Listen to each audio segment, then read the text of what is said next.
being how it's after 3:30, I'd invite the members to sit, and I would say bienvenue encore. We have a very exciting meeting today. We are very fortunate to have the Minister.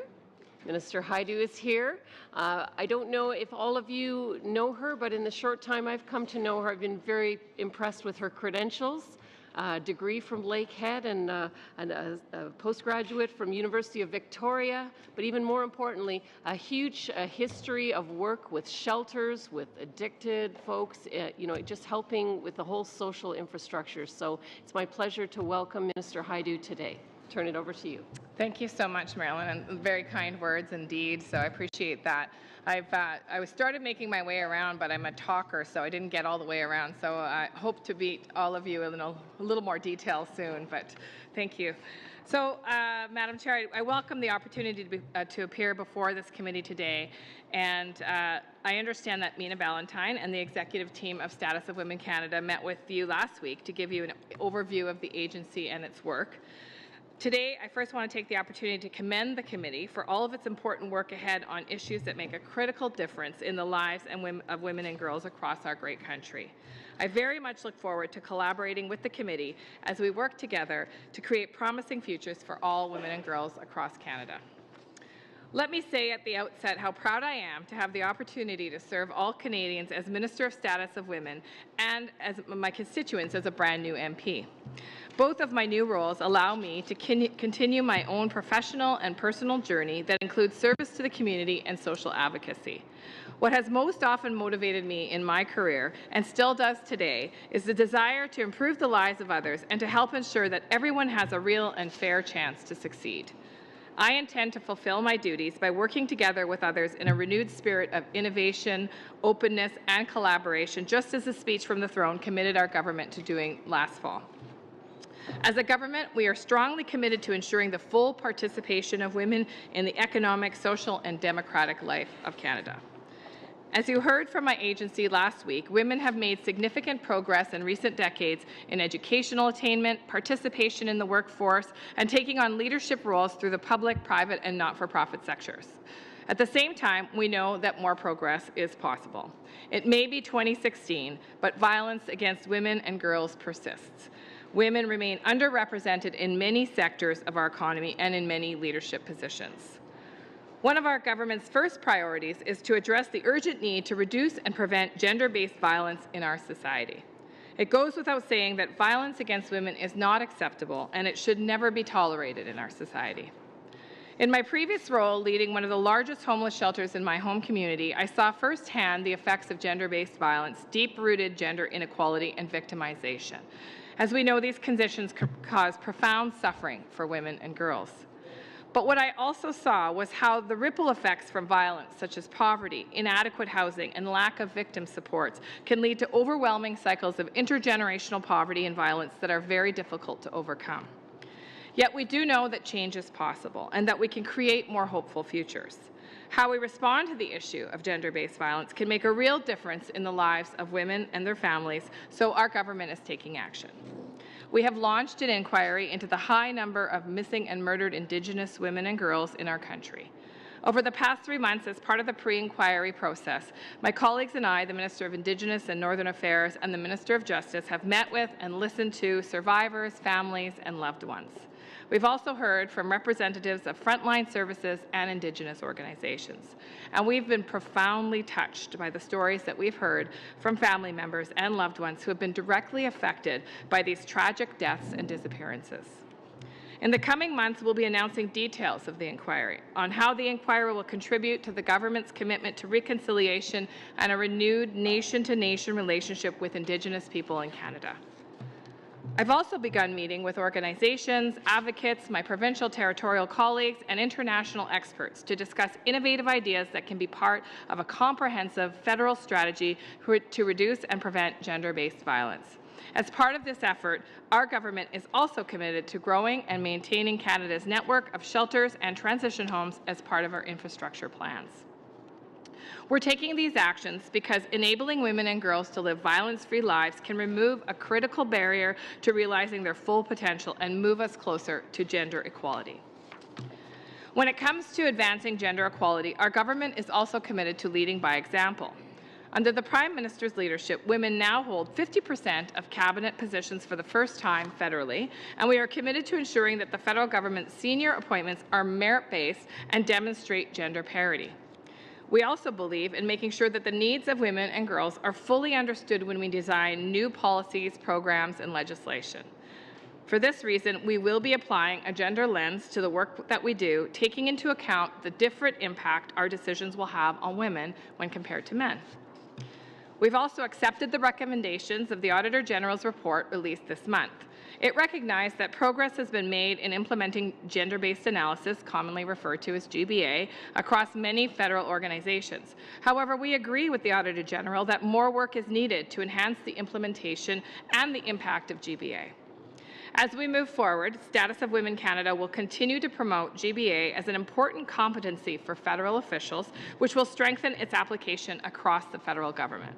And I will be working closely with my cabinet colleagues to ensure that departments are using GBA so that the work of the federal government is even more responsive to the needs of all Canadians, women and men.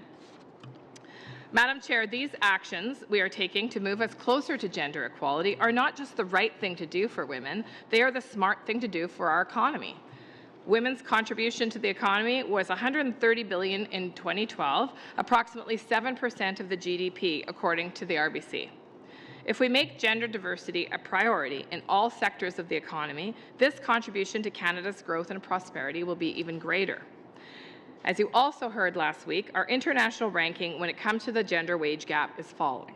Canada now ranks 28th out of 34 OECD countries for the wage gap between male and female full-time, full-year workers.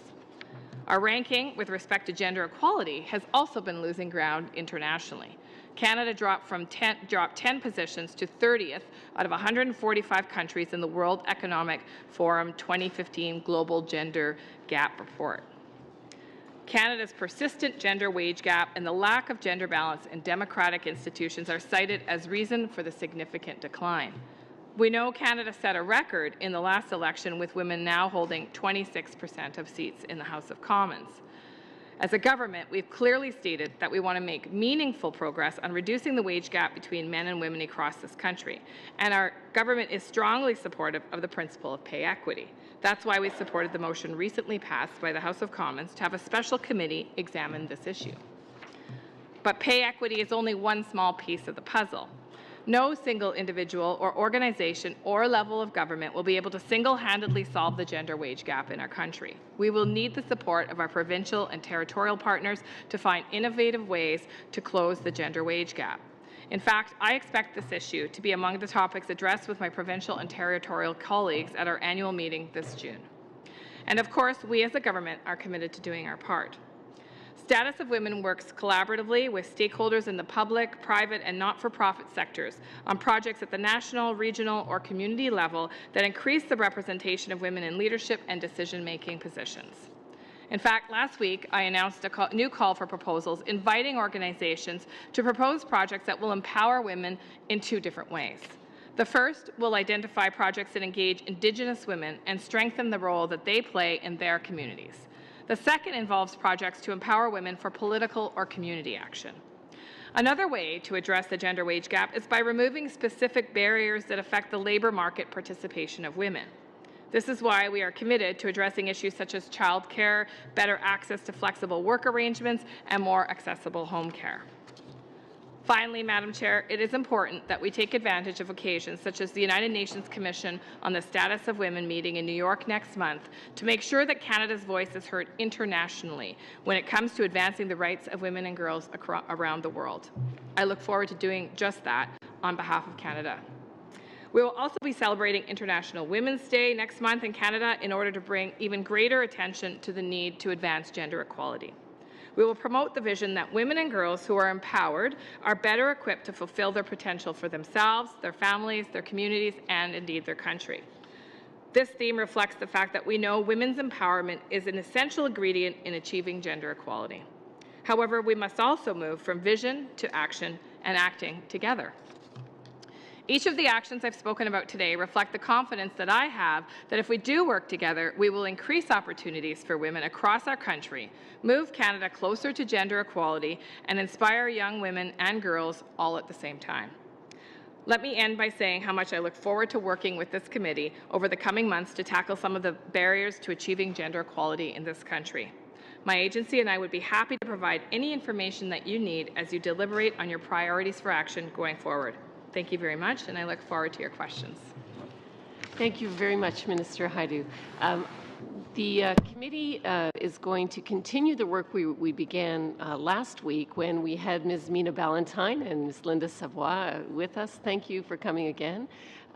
We are developing a list from which we will select where we're going to begin working. There's so many things to do. So we wanted to give the opportunity for committee members to quiz you regarding your mandate letter and try to identify which things you already have on the go and which things have not yet been addressed, or areas where maybe there's a focus that you have, but there's more work to be done that we might be able to contribute to. And so in that light, we'll be following our usual timing protocol, and I will keep you in line, and we will start with my colleagues to the right, and I will let you just free-for-all it for 7 minutes.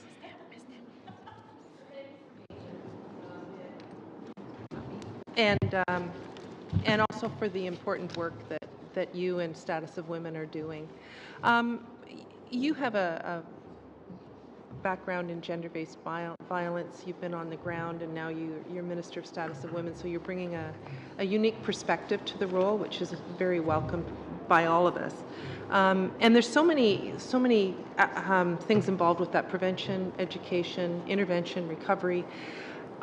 Do you see any gaps in the legislation or any issues that we as a committee could be looking at to help inform what you and the department are doing?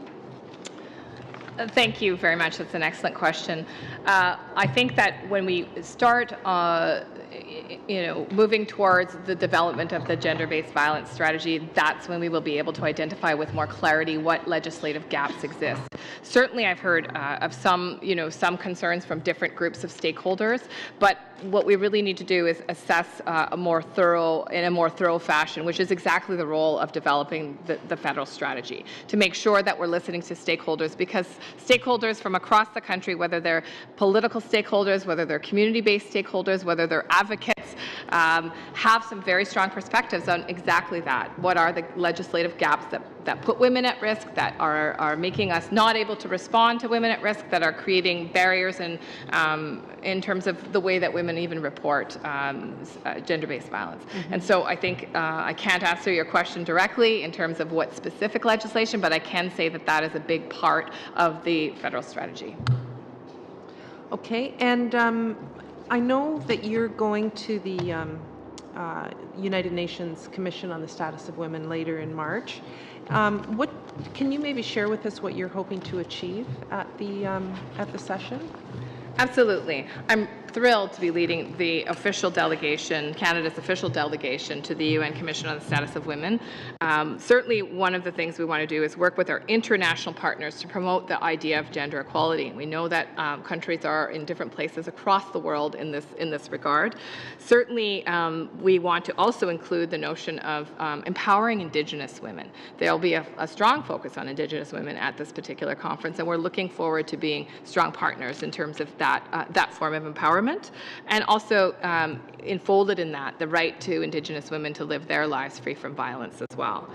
We're also supporting an inclusive and transparent approach to international diplomacy, which will give a greater role to NGOs, non-governmental organizations at the UN. So we really want to empower the people that are working at the grassroots level to have a strong voice in these regards. We will be bringing 5 representatives that we're sponsoring. Of course, other NGOs will be sending Canadian delegates as well, and so we're excited about that. We have we think a very good contingency of a diverse group of women that will represent Canada admirably. And a number of federal departments, as well as officials from 5 provincial and territorial governments, will also be part of the Canadian delegation. Okay, and I'm going to share my time with my colleague to the right. Good morning. Good afternoon. Welcome, Minister. And I have a proposal. Uh, there is a large gap between employment and the genders in certain fields. Some fields, particularly male-dominated, include mathematics, engineering, the science, and skilled trades. While there has been many studies attempting to deduce why women take jobs in different fields, there has been no serious study on actual interest of these women versus the realities they experience both in the workforce and in academic settings that may dissuade them from pursuing further studies and therefore profession. Academic environments and social circles, particularly in the field mentioned above, still present challenges for and biases against women. The old boys club, so to speak, is still alive and well in many of these disciplines. Engineering in particular, and the academic culture that permeates it, has been known to be hostile towards female students, and the harassment they feel has visibly pushed females from pursuing their dreams in that profession. University culture can often be more intimidating than the professional realm for any teenagers or young adults who are still not as confident and secure as they would be in years to come and would not be prepared or willing to face such adversity. To what extent is university culture in typically male-dominated disciplines hindering women from attaining a career in a profession they interest them? Well, thank you very much. And the issue, you're absolutely right. One of the ways to address the gender wage gap is to encourage more women to enter what we call STEM professions, so science, technology, etc. And Status of Women knows this and has been working. I must commend the agency because they've been forefront leaders in this issue, actually. And many of the much of the work that we've done through granting has actually been around encouraging women to either enroll in STEM studies or also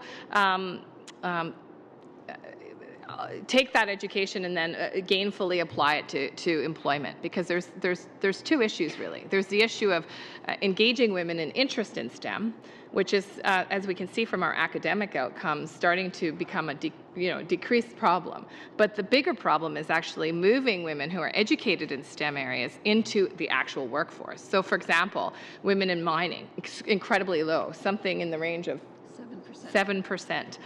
So these are the kinds of things that Status of Women is very interested in. And so I had the great opportunity to visit one of the not-for-profit organizations that receives Status of Women funding in Vancouver. And they have a very innovative program where they actually have almost like an online matching system where they connect young women who are seeking or pursuing a career in STEM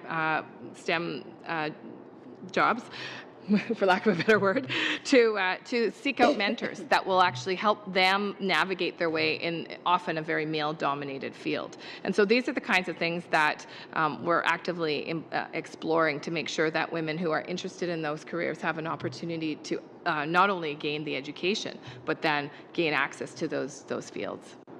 Excellent. We will now move to my colleagues on the left, and Ms. Harder, you may begin. Sure, thank you. I'll reiterate what my colleagues have already said across the table, and just thank you for coming and giving us your time today. I have a number of questions for you, but we'll maybe take them one at a time. My first question has to do with regards to human trafficking, because in my perception this falls within this mandate concerning violence against women, and I understand that you are working on a national strategy. So with regards to this then, I guess what I'm wondering is, in December there was a report of the National Action Plan to Combat Human Trafficking, and it states the following. It says that the Status of Women Canada is supporting the development of culturally specific services for immigrant and refugee women victims of violence and human trafficking at an Edmonton area shelter. I think that's to be commended, but I wonder, in funding this one shelter, are there any plans moving forward to fund future shelters in this same capacity, and what do those plans look like if they are in place? I think we have sort of two questions in one. One, the issue around human trafficking. Certainly Justice is taking the lead, and we will definitely support Justice in any way that we can to protect women and girls in whatever capacity that is. In terms of shelter access, I think from my perspective, and this is something that I know a tremendous amount about, we really have two distinct issues. One, we have the issue of enough shelter spaces, regardless of sort of the programmatic issue. But the other issue is around access. And so I'll be working very closely with my colleagues and with Status of Women to really uncover what kinds of levers we have available to us to make sure that women have access to shelters. Women face all kinds of barriers to shelters, whether they might be cultural, whether they might be related to their health practices, whether they might be related to how shelters define domestic violence even. And so from our perspective, we know that we have limited capacity to control at an organizational level what an organization will do, but we do know that we can also offer some best practices, some training, some guidance, some support, so that women's shelters are able to meet their mandates, which is really to support women fleeing violence, regardless of really where that violence is coming from. Sure. Thank you. Can I just ask you to speak up a tiny bit? Oh, thank you. Sorry about that. Yeah, I will do my best. I will Thank lean you. in. I guess just a follow-up question on that. I'm just curious, as a legislator, what do you feel can be done with regards to addressing these social problems that we see that lead to women being in places of violence, where they then have to flee to these shelters? I'm just curious if you can shed some light on that. Well, I think that it's a complex answer, and I think I'm sure you agree, because there's legislation, but there's also sort of practical supports. And my background is public health, actually, prior to running a homeless shelter, and so that's why I'm so thrilled about our government's investment in things like affordable housing and supporting women in terms of the burden that they face in terms of caring for elders, looking at childcare as a solution. These are the kinds of things that will actually enable women to have safer lives and enable women to have more prosperous economic futures. And I think that in terms of legislation, as I said to your colleague, as we move forward with a federal strategy, we'll be able to uncover specific legislative mechanisms that can either protect women or address some of the violations that we see that women face. But I think in terms of actually the prevention piece, which is an excellent question, it is those foundations of a healthy beginning that I think provide the best opportunity for prevention. So investment in Indigenous communities, for example, to equalize education opportunities is one of the best ways to actually prevent violence against women, because the more that a woman has at her hands, at her fingertips, even if she does end up in a domestic, in a situation where she's facing domestic violence, for example, she has more tools to actually deal with that problem and move from that problem more quickly than a woman that's living in dire poverty. Okay. Thank you. My next question has to do with a bill that was actually brought forward by the Conservative government formerly. We brought forward a provision to prevent cyberbullying and the non-consensual distribution of intimate images, and so it was actually a direct change to the criminal code. Now, these laws were brought in because of tragic incidents where we had teenage girls who actually, a number of them committed suicide because they were coerced or blackmailed into putting images online and then bullied severely at school. And so the Liberal government, it's my understanding that you've said that you're actually going to reverse these laws going forward, that you would reverse the laws of the Conservative government that we brought in during our time in power. And so I'm just wondering if, in fact, that is the intention, and if you would lobby your cabinet colleagues to keep these criminal code provisions in order to protect young women. Thank you, and I share your concern. I mean, I've followed with interest some of the stories that we all know about women who have been severely bullied online, whether it's through, sharing sexual, activity that should really remain private, etc. I think that it's an extremely concerning issue. I think it's underreported. I think that many women and girls suffer in silence. I think in particular young girls are extremely vulnerable. I think we live in a digital world that we don't fully understand yet, that we don't fully understand how powerful the tool is and what the consequences are on the private lives of girls. And as a person who's been a young woman, I can only imagine when you take sort of schoolyard bullying to the next level, and it becomes bullying at a global level, really, when anybody can have access to anything that you've ever said or done.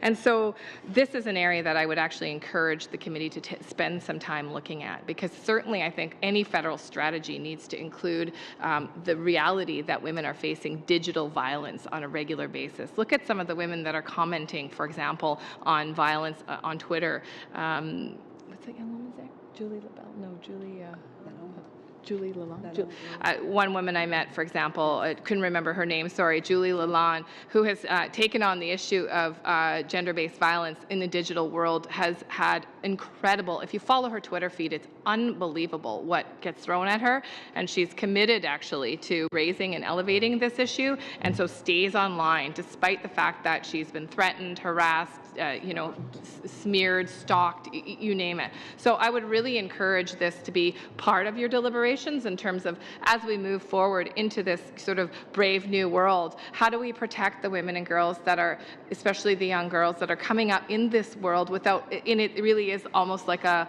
lawless wild frontier. There was also just recently another case where some women pursued sort of legal action against some men that had been extremely violent on Twitter.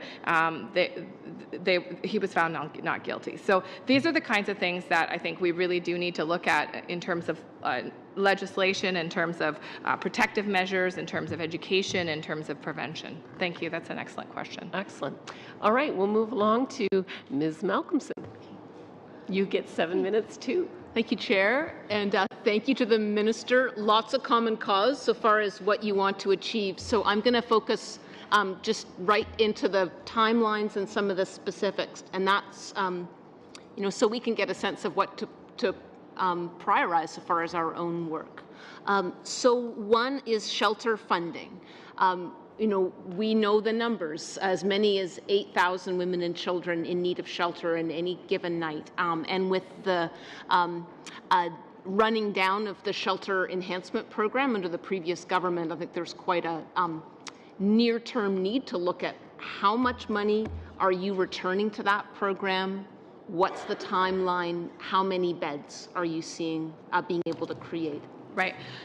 Thank you very much for that question. And this is near and dear to me as well. I would have to say stay tuned. You know that our budget will be released on March the 22nd. There will be more detail in that budget about how we specifically intend to address the significant infrastructure deficit, the social infrastructure deficit. I'm extremely proud of the work that my colleague, Minister Duclos, is doing on this issue. Certainly he is very well aware of the needs of vulnerable people, including women, and I have confidence in him that he'll be addressing this issue in a very thorough way. So, at that point, will we be able to see what your goals are so far as number of beds and timeline?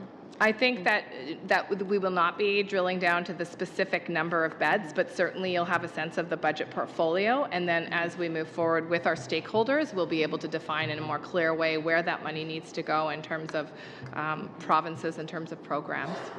And any sense of general timeline of that, of how soon you think you might get to that point? Not at this time. Right. Murdered and Missing Indigenous Women's Inquiry, another one that's thankfully very high profile in your work. I'm curious whether you have personally within your ministry a mandate to implement, and also whether you are confident that you will be able to secure funding to support the families, advocates, and survivors of violence within the Murdered and Missing Indigenous Women Inquiry. So, thanks. That's a two-part question as well. Yeah. In terms of the confidence around implementing the actions that come out of the inquiry, I certainly think that many of the things we're hearing preliminarily that would support women from, first of all, avoiding the experience of violence, and second of all, managing the experience of violence will be addressed by a number of the items in the budget. And I've said this before in sessions with families, that in the media, that we're not waiting to act on issues that we know will have impact on the lives of Indigenous women and girls. We want to do those things now. we plan on moving very quickly. The budget, as I said, will be released March 22nd. There will be a number of items in there that will specifically address the needs of Indigenous people across the country. So I would say that in terms of the specific actions, we'll have to wait and see what the inquiry recommends. Certainly, we know that there's a commitment on behalf of our government to renewing a nation-to-nation relationship, and that includes implementing the TRC recommendations, especially the ones that we have the direct means to influence. And so I anticipate that we will have the support of all of you to really examine the findings of the inquiry and then have a concrete plan going forward.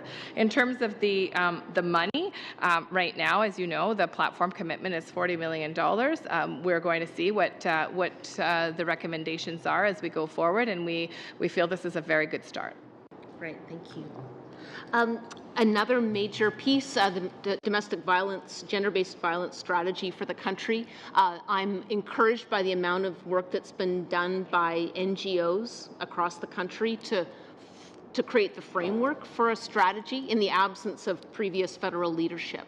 And I'm hoping you can give us confidence that you're intending to harness that work well and not start from scratch, given how much work has been done at the grassroots level. Absolutely. I think that's an excellent question, and it would never be expeditious to do that. I think my perspective is that there is great work. I just met with a representative of 23 agencies. The group that created the blueprint had a very fulsome conversation with them. My goal is that we build on the great work that both NGOs and provinces and territories have been doing, because in fact we know that this movement has been happening for a very long time at the grassroots level. So one, it's respectful to honor the work, and oftentimes they are voicing the direct concerns and wishes of women on the ground, so to speak. But secondly, I think it's wise. I mean, there's a lot of work that's gone on, and we can build on the knowledge. So it is not my intent to start from scratch. Certainly, the challenge will be how do we unfold all that work, and we'll be continuing that conversation with our colleagues as we go forward. Great, thanks. Another piece of work where we need to make up ground is that the funding for Status of Women as a ministry was cut back quite a bit. And I'd love to hear you say that you've been advocating within this budget cycle for a restoration for some of that funding. Absolutely. I think, we have to be reflective of the fact that there are, I actually jokingly referred to this with my colleague, Minister Morneau, the other day, that running Canada is really no different than running a shelter, and the need exceeds the capacity. I mean, we have some fiscal constraints, and we know that. So, in terms of my perspective, I want to make sure that the agency has the resources it needs to be able to conduct the work in the mandate, and that's exactly what I'm advocating for. We are back to my colleagues to the right, starting with Ms. Ludwig. Thank you, Madam Chair, and thank you, Madam Minister.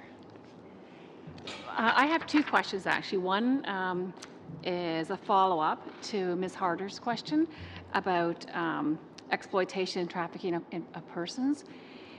Can you provide, or would you provide, any update regarding Bill C-452? It was an act to amend the criminal code regarding exploitation and trafficking in persons.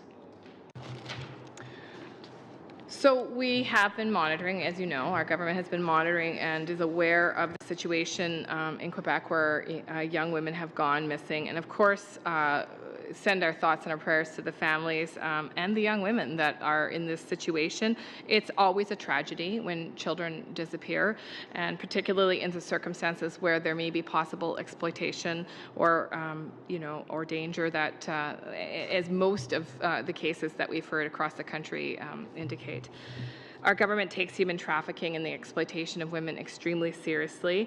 We're very committed to strengthening our efforts to combat this problem, and that's why we've committed to the inquiry in particular, because we know that many women have reported the experience of being trafficked in terms of the challenges that they've faced. We're committed to working with our provinces and our territories, Indigenous communities, law enforcement, community organizations to combat the exploitation and to support victims and potential victims. And we're committed to achieving Bill C-452's important objectives quickly and responsibly. So we're right now examining whether and how the reforms in Bill C-452 can be brought into force, and we do support the principle of C-452, but we have some concerns around that parts of the bill may be in conflict with the Canadian Charter of Rights and Freedoms. So I anticipate that we'll hear back from the relevant ministers as we go forward with that examination. Thank you. And my second question, there's actually quite a few pieces to it. It's regarding International Women's Day. So obviously it's just around the corner, and it's an opportunity to celebrate our progress towards gender equality and to honor the contributions of women around the world. You've mentioned, Madam Minister, that one of the themes that you're working on is empowering women and taking it from a vision to an action. Well, I'm excited about this year's International Women's Day, and in particular our theme here in Canada, which is tying into what we talked about earlier, the theme of the granting opportunities that we talked about. So, women's empowerment leads to equality is the theme for this year, and we believe that empowerment, as I said earlier, is essential to gender equality. We think that when women and girls are empowered, they are able to fulfill their potential, contribute to their communities and our society, and in fact will experience less of the negative aspects of gender-based violence, for example. So we've asked people to use social media to tag and inspiring women using the hashtag #YouAreEmpowerment. I've been seeing these sort of flip up on my Twitter, and it's really interesting to see. So men and women can do this. So please tag women that have inspired you along the way, or women that are inspirational to you now, whatever it is the case may be. So that would be one way. We're also hosting a party, essentially, and we invite you all to attend on March 8th at the National Arts Centre from 5 to 7. And so we'll be actually hosting this party. I've actually asked the critics to co-host with me. So we've received confirmation that Ms. Ambrose and Ms. Malcolmson will join us and co-host this event. So it really is a nonpartisan event, and it's open to anybody of any gender who wants to come and celebrate with us. Thank you. And I'm actually sharing my time with my colleague. Thank you. Hello, Mr. Minister. Thank you for coming and attending today. My question is a bit of a follow-up on your experience of traveling across the country with your colleagues, Minister Bennett and Wilson Raybould. You've listened to many stories from survivors and families and loved ones of missing and murdered Indigenous women and girls. Can you shed some more light? I've heard some of the news stories, but a little bit more light without getting into the details of cases of your experience and what the numbers are astonishing. What has gotten us here in this position to begin with, and what are our steps to get us out or to correct what's been done? Thank you. That's an incredibly comprehensive question with a very long answer. I mean, clearly the history of colonization, sexism, and racism has gotten us here. I mean, I think we have to acknowledge that we are we are inheriting, essentially, policy that has been divisive, if I can, for ever since the country was formed. And so there's been significant disparities in terms of all kinds of things that have contributed to this condition. But in particular, in terms of women, I mean, women in general are more at risk, and they haven't traditionally been valued. I mean, we're celebrating the 100th anniversary of the women's right to vote in Manitoba last month. Next year in Canada, well, Indigenous people didn't receive the right to vote, for decades and decades later in the 1960s. So these are some of the things that I think have contributed to the situation.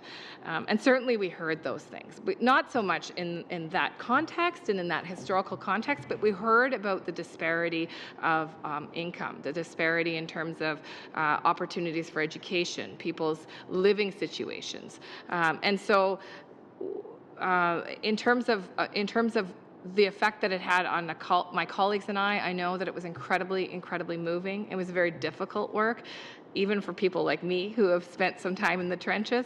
The sheer desperation of families to have answers to where their loved one is, what's happened to their loved one, certainly is a profound responsibility for all of us, and I mean all of us, to act on this issue and to move forward and to make sure we honor their trust in us in repeating those stories. Absolutely. That was a great answer to a very tough question. We're going to turn now to colleagues on the left, starting with Ms. Vecchio. Well, first of all, thank you very much, Minister Hajdu, for being here. It is wonderful to have you, and I look forward to working with you. I'm very pleased with the program that was announced about empowering women, and I believe our role, as all of us as legislators and MPs, is to lead and to mentor our women in Canada, not just this generation, but all generations to follow. In 2014, there was a study that was tabled regarding eating disorders, and I too, and I bring a lot to this committee about my own life, and I look at my own children and my own teenage daughters, and I too am concerned about the eating disorders that do occur here in Canada. Do we have, I'm getting some feedback, sorry, do you have a policy or do you have a direction that you would like to proceed with this?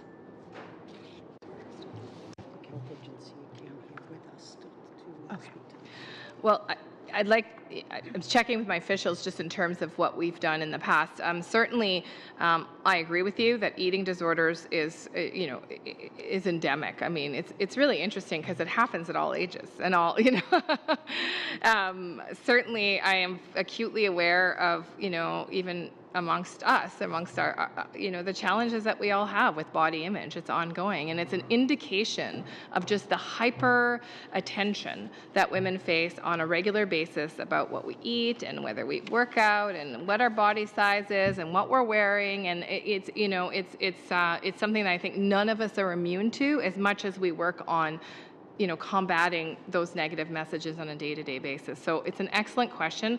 I think it is probably something that deserves more attention in terms of, and I think it actually ties into sort of the idea of how we're treating, how we define what a woman is in general, right? So in terms of your specific question around the actions that we've taken on eating disorders, that's something that we've worked on in partnership with the Public Health Agency of Canada, and they have actually presented to this committee in partnership with Status of Women. We'd be happy to bring them back to speak on that particular issue. That would be wonderful. Thank you very much. Also, we see that there is a large increase in anxiety, and I kind of want to bring it back somewhat to what MP Harder has talked about. So, well, I was going to call you whatever you needed to. Anyway, we talk about anxiety and we talk about the digital world. And one of my biggest concerns is the protection of our females, not just against violence, but even the cyberbullying that we're referring to. And what kind of protections are we looking at when it comes to the cyberbullying? Are we going to be, and I don't mean to put you on the spot, are we going to be moving away from some of the things that we currently have in our criminal code under Section 300? Or are we going to continue to build on that as a strategy, knowing that we are in a digital world, that photographs and body image, or so many things are so important to young women and older women as well. Are we going to be continuing to build on that to protect our women and girls? I think it's really, really important. Thank you. That's also an excellent question, that we look at the impacts of hypersexualization of young women and girls, and I think that ties into all of what we're talking about. I mean, when you talk about body image, when you talk about cyber violence, when you talk about digital, sort of the digital world, I think really at the root of it, and I refer back to my previous answer, I think we really have to start talking about how we're defining the state of being female in our country.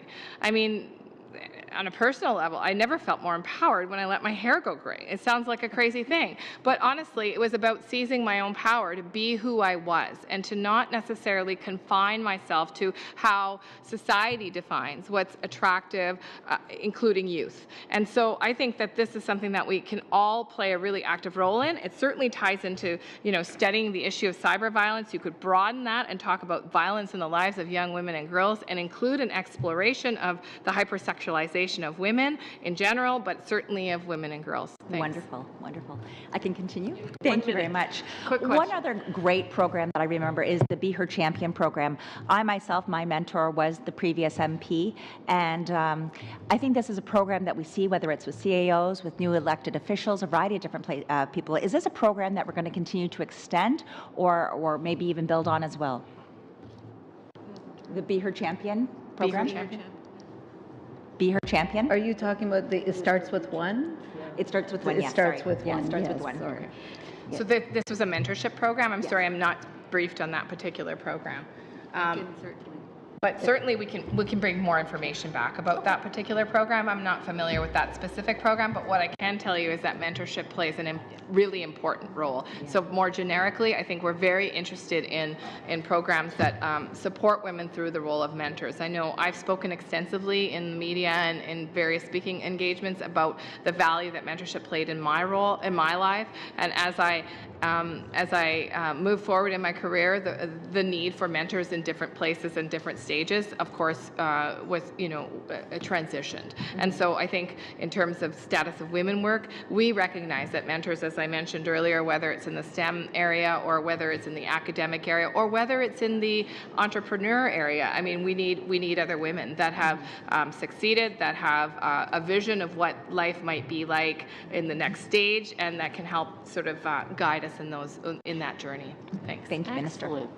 And now we'll move for 5 more minutes with Ms. Vanderbilt. Thank you very much, Minister, for coming here today. And I think we're very fortunate to have a minister with the background that you have on the ground, especially with some of the most vulnerable women in our society through public health, through the shelter system. So you would be in a very good position to see the different impact that legislation, regulations, taxation policy, and other government policy has on women and men. And I'd like to go back to the Auditor General's report, and I noticed that you said in your remarks that you agree that there hasn't been enough implementation in terms of gender-based analysis, and we all know that when a particular law is put forward, it can have a different impact on women than it does on men. Could you talk a little bit about some of your plans in terms of a strategy on gender-based analysis? Absolutely, and I'm again very grateful for the government's leadership on this issue in terms of highlighting the need for gender-based analysis to be applied in a more rigorous way from the mandate letter on, and so it made receiving the Auditor General's remarks that much easier because we actually have a plan and an idea about how important this is. So I'm very committed to ensuring that the federal departments are conducting the GBA that's been required of them for the past 20 years. This isn't a new requirement or even a new concept, which is one of the things that I found rather surprising when I started in that this is something that's been sort of on the books for a long time. So I've been mandated to ensure that government policy, legislation, and regulations are sensitive to the different impacts, as you said. We've made some progress, and there are some departments that are doing incredibly great work, some that are coming on board with incredible new enthusiasm, and some that areas that gender has not been traditionally even considered, like security or science. So we're going to work very closely with the Privy Council Office and my ministerial colleagues, my parliamentary colleagues, to ensure that GBA is applied to government proposals before they arrive for decision making. I would certainly also encourage you to work through your channels to encourage your parliamentary colleagues to consider the impacts of gender in their private members' bills, and we can assist in those regards. We'll be working with PCO and the Treasury Board to improve monitoring and reporting on GBA, because I think that's a big component. Who's watching and how are we determining that it's actually happening? And we'll provide advice, tools, and training for a wide range of sectors to ensure gender is meaningfully considered in the Government of Canada initiatives. And the other thing that you can do on a personal note is that on our website, you can take the GBA Plus online course. It doesn't take very long, and it gives you a really great insight in terms of your own comfort level and knowledge and expertise around considering not just gender, but other issues of diversity. And you mentioned that there are some departments that are actually doing much better in this area. Are there examples of departments where they've actually got practices that maybe could be shared between departments across government so that those best practices can also be spread between departments? Well, there are a number of departments well, for example, immigration is mandated to do GBA. So I must say that their GBA is extremely thorough. I didn't realize they were mandated until I saw just a fantastic memorandum to cabinet that they produced for a particular issue, and went back to my officials and was raving about the thorough job, and found out that in fact it is a requirement. And so there's other departments. Recently we've had public safety really step up their game and are doing a very thorough job in some of the work that they're doing. We're very excited about new partners coming on board, like Defence, that are looking at some of the work that they're doing through a gender lens. And so I think there's a new enthusiasm for this, and I'm really hoping that we can continue the ball rolling. And I know with all of your work, we will be able to do that, especially if you encourage your colleagues to consider it as well. And you'd mentioned that we're going to be active at CSW, Commission on the Status of Women. I know that a lot of countries around the world, through UN Women and others, are starting to do gender-based analysis. And Canada was always a leader in terms of helping a lot of other countries to be able to take this on. Is that something that we'll be promoting at CSW and other international forums? Absolutely, yes. That's something that we think is of a value to all women across the world, right? I mean, if we don't consider how policy impacts women, we're missing out on 50% of the population that we're expected to serve. And so we'll be definitely working with other countries whether it's to share tools or to share ideas or to encourage people to consider GBA in the work that they're doing in their country. Fantastic. Excellent. You're out of time.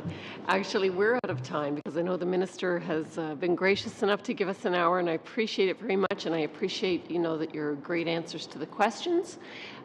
What I would suggest to the members, the estimates was sent out, I think, late yesterday. So you may not have had a chance to look at them. So we didn't want to rush through those. Those are the estimates of what the Status of Women Committee will have from a budget point of view, supplementary. So we will arrange a time for the minister to come back, and we can ask questions about the estimates at that time. And so thank you again for coming, and I will invite you to depart so that we can finish the last part of our meeting. I'm hoping that you can all stay for a few extra minutes to just add, if there's anything we want to add to the list of things this committee would like to look at. And we'll go in camera for that portion. So, and I just would like to say that we have provided, you asked for some data, so the department has provided you with some data that they've collated for you. Oh, yeah. Did everybody get that? Yes, everybody. All right. Madam Chair, may I ask why we're going in camera? Oh, well, just because we did the last time. We don't have to if the committee wants to be. You're fine? Okay, yeah, we'll stay public then. Great. I'm all about openness and transparency. All right, so then basically from the last time, the clerk had put together the list from the various items that were suggested. And if you would remember what we had said we were going to do in the second part of this meeting, the steering committee was going to take a look at all of those items and just make sure, wording was good and it was clear so that we could send it out to the members and they'd be able to vote their priorities and return it to the clerk so we could get that all together. And then next meeting we would know the prioritized list of things we want to work on. So, yeah? Ms. Danoff. What we're going to come up with the list, distribute it, and then everybody will vote on it and send it to the clerk? Is that yes. what? That was the suggestion from the last meeting. We had made sort of lists as we listened to Ms. Ballantyne and her folks, and afterwards we had some discussion about what we would maybe want to work on, and we just took notes as we were going on of anything that was talked about there. And so then today, after the minister is here, I thought there might be other things. We've jotted a few things down, questions that were asked as well. So that complete list then the steering committee would look at just to make sure that when we've written it down, we've captured it correctly, it's clear, so that when it goes out to you, if you get a list of 20 ideas, you'll have the chance, each member, to state what their priorities are. And then we would take those all back together and put them together.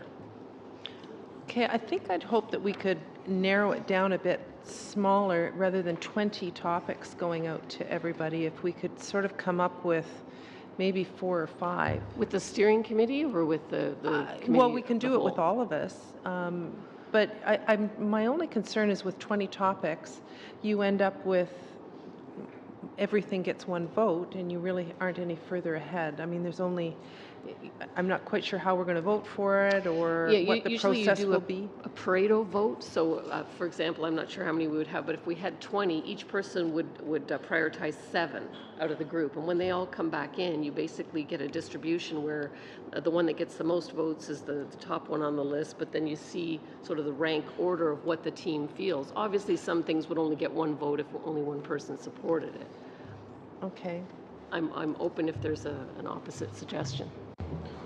Sure. I think it may be a more efficient way to do it is or maybe not more efficient, but ultimately to keep us organized at the end. It would help if the committee voted on a single work plan that we could maybe discuss after we do narrow it down to these the smaller feasible work plan, and maybe that is a job for the steering committee, or maybe we have that debate here. But I'm a little bit uncomfortable with having 20 different items on a list, and maybe I picked my 3 that get lost. I think that's a discussion we could have and reach a work plan together as a group. All right. And are you comfortable for the steering committee then to take a look at what it is and try to narrow it down to go out, or? I think if it ultimately comes back to the committee for approval in the end, then I think that's really the ordinary course, is it not? Maybe the clerk could educate us on this point. Good. Well, all the steering committee decisions come back to the committee as a whole to take a look at. So I think that my suggestion would be then that we would adjourn the meeting and that the steering committee will get together and talk about items. I'm suggesting, could we maybe as a committee of the whole sit there and go through these all? Or would you prefer that you just do this? I would prefer with the steering committee, because having facilitated a number of those, if you have 10 people with 30 ideas, you'll never come to narrow. Okay. So I would suggest if we defer to the steering committee. Go ahead, Ms. Sorry, just a point of clarification then. If it goes to the steering committee, are you asking for any further recommendations before it goes to that point? I want to make sure we have them all. So if there are any, that was the thing that we were going to do at this point in time. Okay. Do you have a... when it's appropriate, I do have a comment to make with regards to that. All right. Would we open it up for ideas to be added? Yeah? Go ahead. Okay. When I read the list that was discussed at the last committee meeting, unfortunately I wasn't able to be here for that. But on the list I noticed that we discussed the possibility of studying violence against women and girls. Now I understand that the minister has been asked to put together a national strategy with regards to this issue. So in one sense, it would be easy just to abdicate and allow her to do that at another committee level, I guess, of some sort. But I wonder if we could play a complementary role. Not a competitive role, but a complementary role. And so one of the things that the minister was suggesting today is she brought up, with regards to cyberbullying, that perhaps that might be an area that this committee could study. So I wonder if we were to focus on the social media cyber side of things with regards to violence against women and girls and how that perpetuates it, if that could act as a complementary study in order to assist the minister with her overall national strategy. It would help give us some focus as a committee and help us be a part of a larger picture, a national framework, which I think could be a lot of fun for us. Yes, I did add it to the list when we were going around with the questions. I think I really like that part of it. I'm just wondering if we're going to be looking at something, we could look at violence in the lives of girls and women and include cyberbullying, make it a little bit broader than just that. I sit on the Public Safety Committee as well, and sexual exploitation of children is something that's shot through the roof in terms of crime. But also how we can sort of apply strategies in universities and colleges to make sure that this type of violence isn't happening. So sort of looking at it more violence in the lives of young girls and women, and doing that as a component of it, an important component of it, but making it a little bit broader.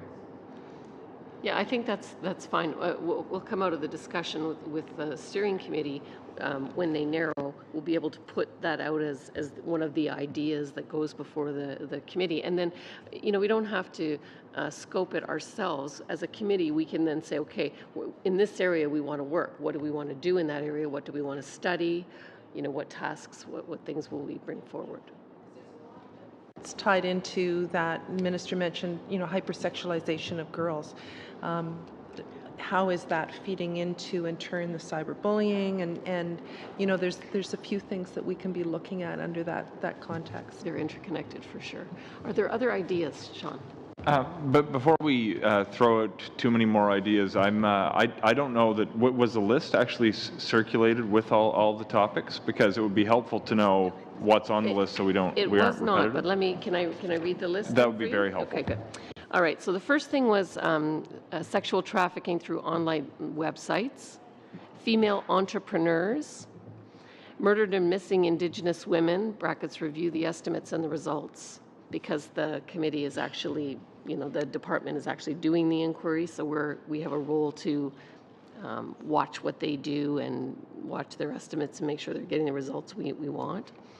Gender-based analysis at the federal level, sexual harassment in the military or other government or Canada Post, women on corporate boards and in leadership positions, access to the justice system for women in Canada, female appointees to federal boards, housing for women in Canada and domestic violence shelter funding, gender-based violence action plan, brackets again, because the federal program is going on, we have the ability to look at their estimates and look at their results and make sure that they're covering adequately, or we could do anything that they're not doing.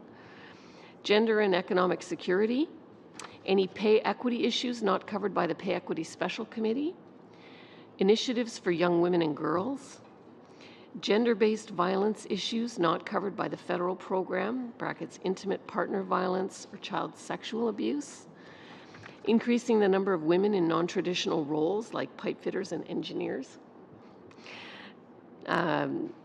improved justice system approaches to violence against women.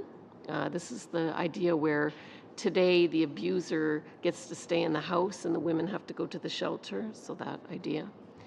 Issues impacting Indigenous women and girls, female refugees and their issues, increasing the number of women entrepreneurs, which is a duplicate for female entrepreneurs, and preventing internet posting of pictures of girls, which comes to this one.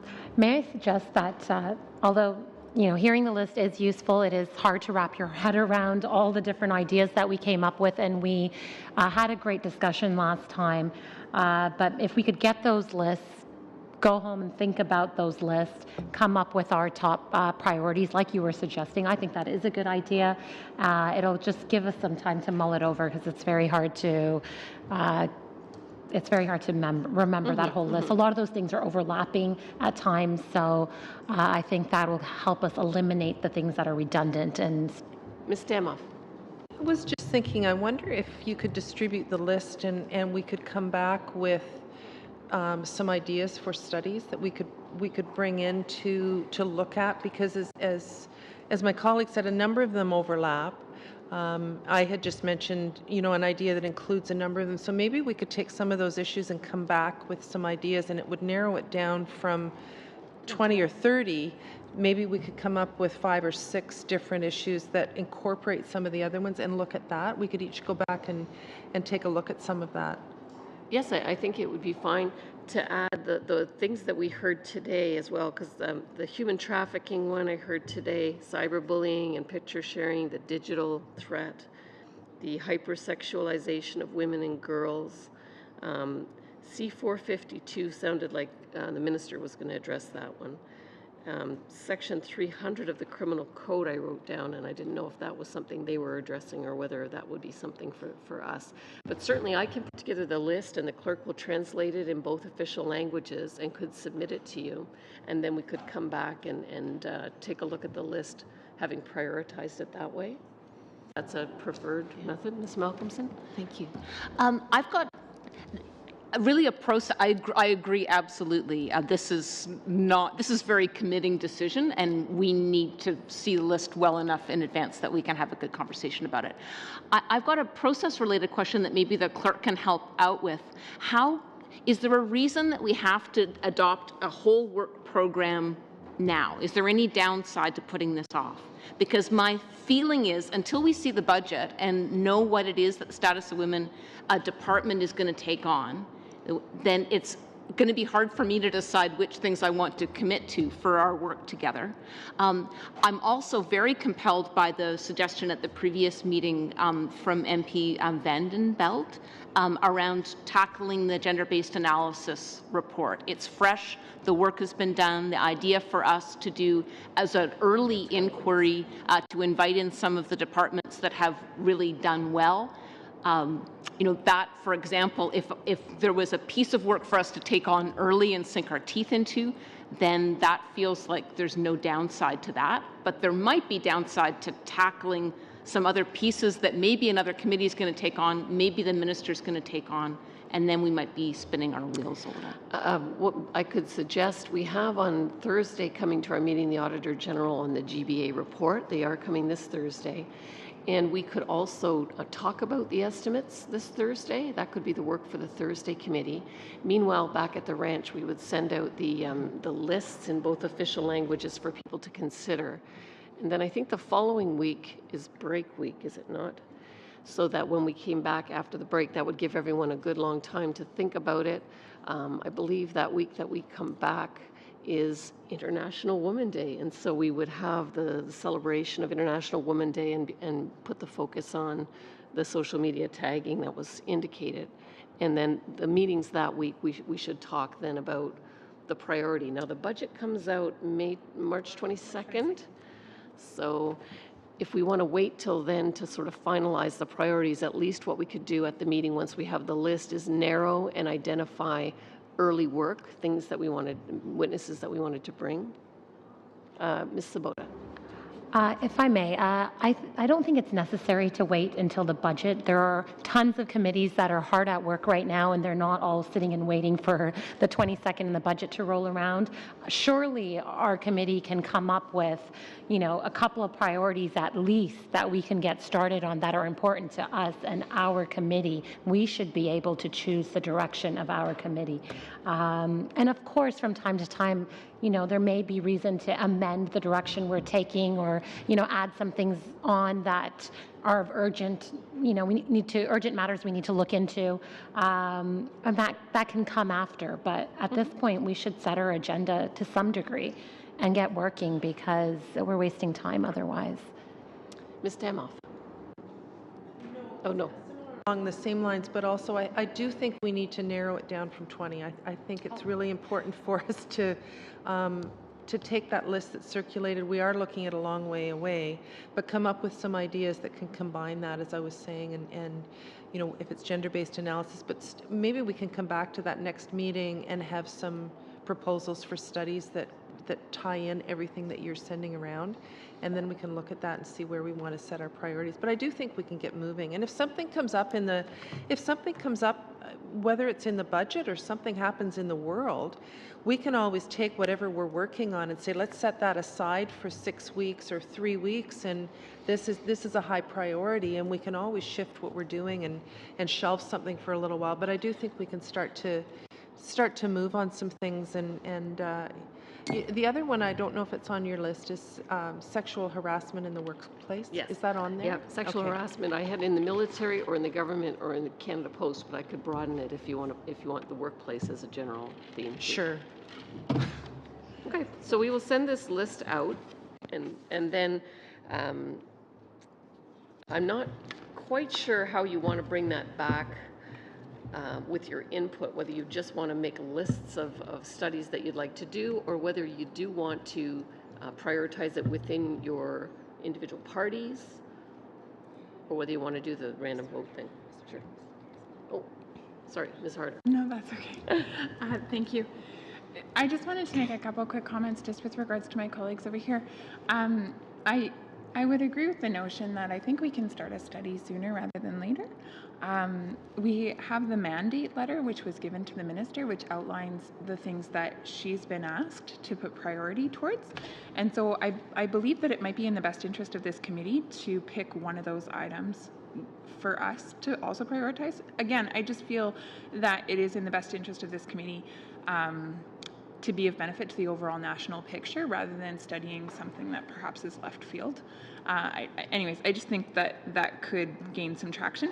And with that, again, I guess I would put on the floor, again, just the proposal that we do study something along within this realm of violence against women. And I would take Pam's suggestion with regards to broadening beyond perhaps just the social media cyberbullying. Still wanting to make sure that we're not stepping on toes with regards to this other committee that's being formed, but wanting to take a complementary role. I'm going to be a little bit bold right now, and I'm wondering if, as a committee, could we come to some sort of consensus with regards to studying this topic, and then at another meeting define specifically what within that topic we would talk about?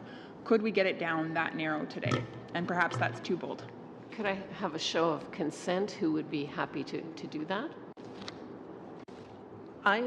If it was under the terms of like violence in the lives of women and girls and including those, I'd be happy to move on. So I guess today what I would be proposing is just a broad motion that within the mandate letter there's a total of 7 things that the minister has been asked to prioritize, and one of the big ones is a comprehensive federal gender violence strategy and action plan. And so I guess what I would be proposing is, could we agree as a committee that, being reminded that this is only our first study, we have other opportunities for further studies at this committee level, could we agree as a committee that this would be our first study under this topic? I'm not asking us to specify the nature of that study today, I'm just simply asking us, could we agree that that would be the general topic of study? Is that a motion? That is a motion. Now, I think Ms. Vandenbeld wanted to speak either to that motion or around something else. Yeah.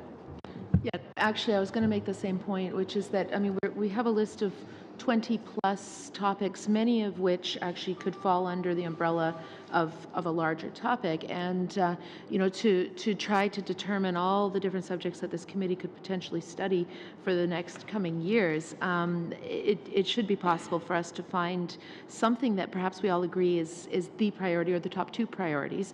And then as we go, we have a list of other things that we can consider going forward. But things will happen in the world as well, as was said. So I like the idea of starting with gender-based violence as a topic.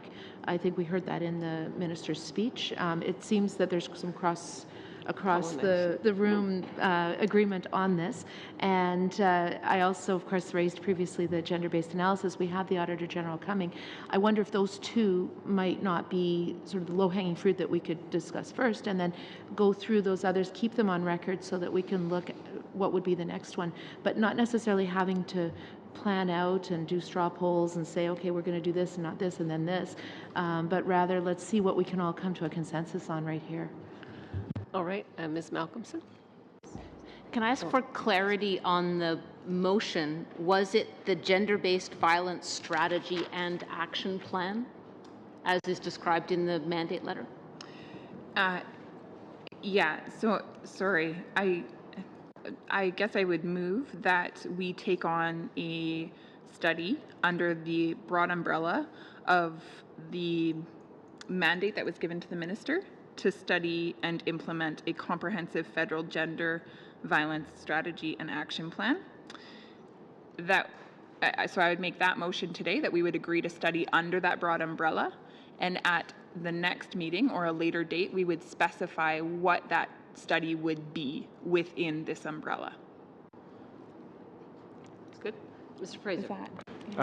Yeah, I think that you'll probably find in spirit agreement that we should look at gender-based violence as a topic of study on the committee. Being a bit of a sort of a procedure nut myself, I like the idea of formulating like a work plan that would kind of say that the committee shall undertake a study of gender-based violence or housing or whatever, and list the 4 or 5 topics. And when we review some of the suggestions that have been made, I think it would be convenient to turn our minds to how much time we actually have. I fear that if we highlight one priority now without considering the other ones, we may go too far down one path to the exclusion of other important agenda items. Certainly, I think this belongs on the list, but it would be my personal preference to at the next meeting address a single motion that includes the multiple items that we would study while we have the time. Okay, and so this motion that's on the table just says we're going to take on a study under the broad umbrella of gender-based violence strategy. So there would be follow-up action that would go on between now and the next meeting where you would actually bring back those 4 or 5 topics under that umbrella, and we would agree as a committee that those are the 4 or 5, and then there would be a motion to study those 4 or 5? Sorry, I may have miscommunicated. I think I was viewing the broad umbrella as one of a few topics the committee may choose to study, rather than saying we're going to tackle this one issue to the exclusion of others with 4 or 5 subpoints. So if I could make a suggestion, is that at the beginning of the next meeting, maybe we would entertain a motion that we could even circulate following today's meeting, and following an opportunity to review the list, that has a single motion that says these are the few items we're going to tackle during, maybe even before a certain date or something like that. I'm a little fearful that if we highlight one priority and charge down that path, we might miss the opportunity to study other items that we raise in our next meeting that are of great importance as well. Okay, thank you for your point. Ms. Malcolmson?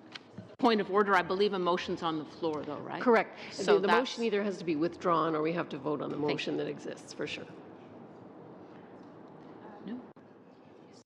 Just one more thing. In terms, excuse me, in terms of point of order, isn't a motion, we have to have 4 to 8 hours notice and it has to be bilingual?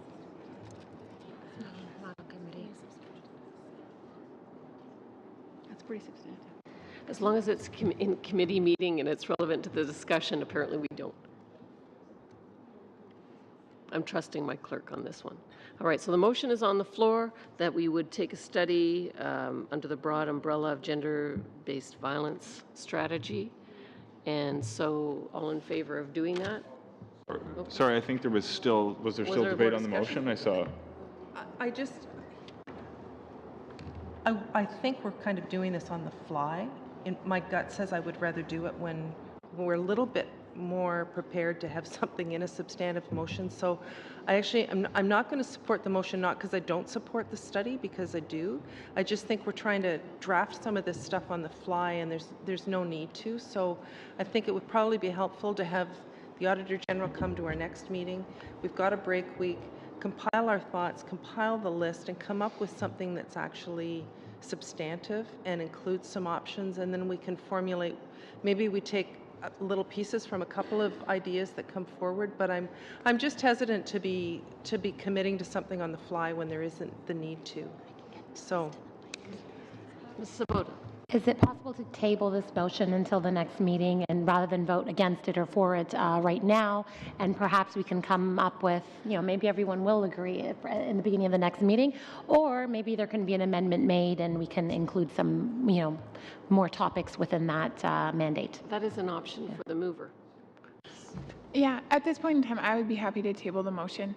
And then that would allow for some further thought and further dialogue with regards to this. That's not a problem. Okay, excellent.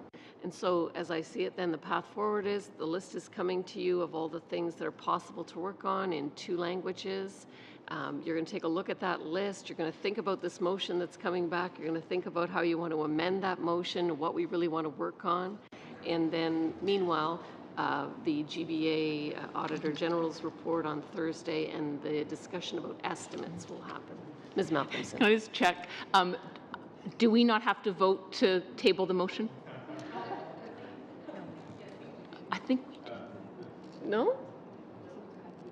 Well, she says we have unanimous consent, but just to be formal, let's say, all in favor of tabling the motion? Opposed? We will table the motion. Very good. And I like you keeping me in line on points of order. That's a good thing. All right, very good. Well, thank you very much for your time today. Then you will see these lists, and we will see you on Thursday at 3:30. Meeting is adjourned.